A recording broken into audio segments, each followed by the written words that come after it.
наконец-то это наше, где детство проходило. Это как же отцовский дом. Отцовский дом здесь, да.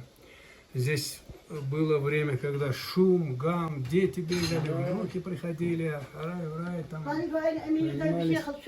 Сейчас немножко тишина. Сейчас вот осталось жить здесь одна невеста. Она тоже на зиму уезжает.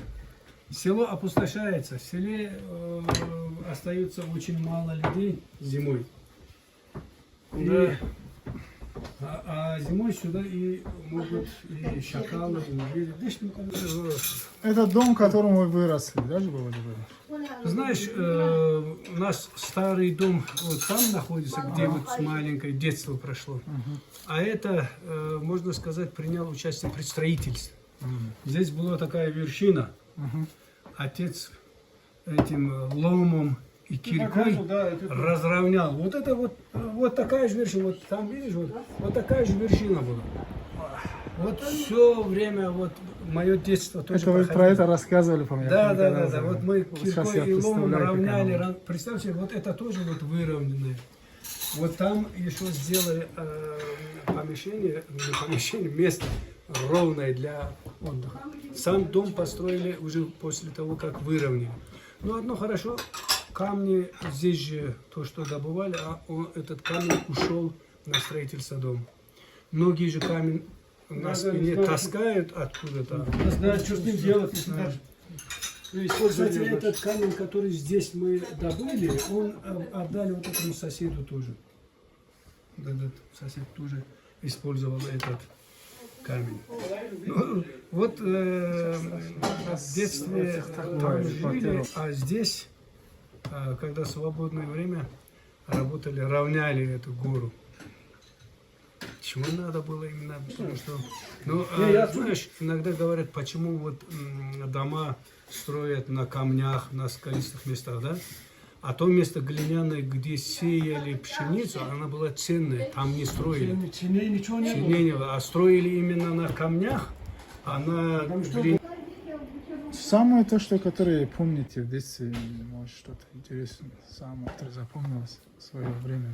Самое интересное, что было, тоже будет мне интересно. Работая на атомной станции, купил кинокамеру. Я приехал снимать. Первый человек с кинокамерой приехал снимать. Но отец такой был, он говорит, да, там все эти форсят, там они с фотоаппаратом ходят, тут кинокамера, кино снимают. Я когда снимал все это, кинокамера «Аврора», он там не соглашался. Следующий год я не поленился, привез сюда кинопроектор «Русь». И это кино снятое. Я говорю, сегодня вечером буду показывать кино. Все собрались, на стену демонстрирую. Он видит, что он вот так отбрасывается.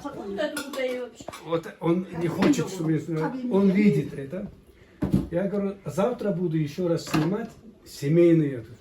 Следующий день вот здесь стол выставили. Смотрю, он одел самую дорогую эту папаху свою. И уже это не говорит. Во главе стола сидел и ждет, что мы будем снимать.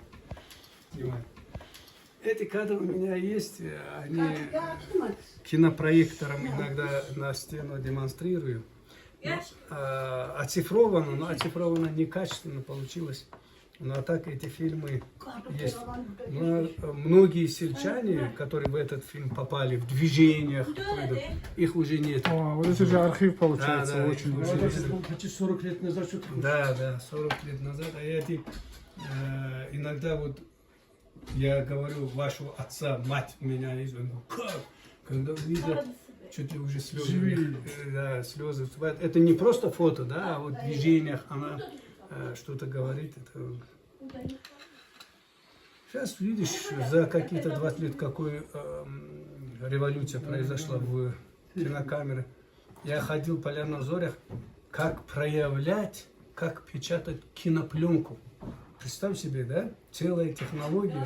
Учился. Месяц ходил на эти курсы. Кинопленку проявить, печатать. И что через там 5-6 лет уже они не нужны стали. Вот такое.